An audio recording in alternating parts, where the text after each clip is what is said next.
The Battle of Hastings. The moment where two men named Harold and William decided England wasn't big enough for the both of them. Let's set the stage. It's October 14th, 1066.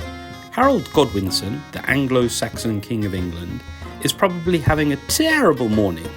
Not only is he nursing a headache from fighting off Vikings from up north, but now he's got a Norman duke on his southern doorstep demanding the keys to the kingdom. And who is this audacious Norman, you ask? Well, it's none other than William, often known as the Conqueror.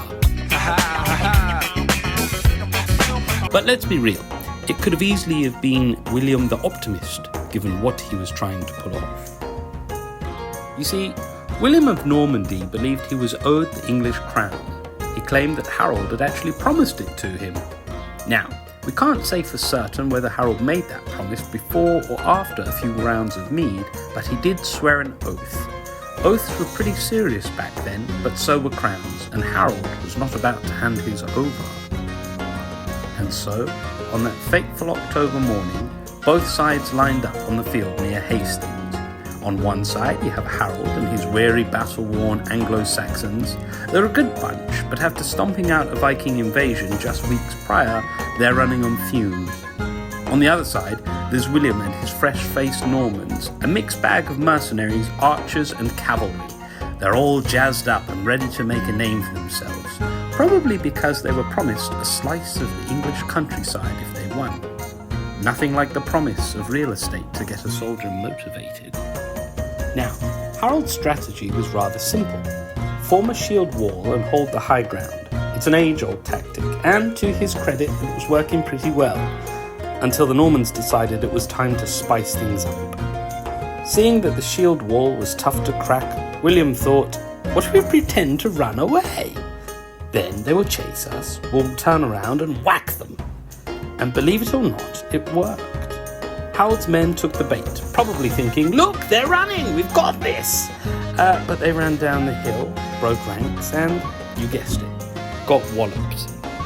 But William wasn't out of the woods yet. The battle raged on for hours, with no one clearly gaining the upper hand. That is until Harold's unfortunate encounter with an arrow to the eye. Now, this wasn't some carefully aimed shot, it was more of a lucky break for William, and an unlucky break for Harold's face. With Harold down, the Anglo-Saxon forces crumbled, and just like that, William had his victory. But let's be honest, it wasn't all smooth sailing for William.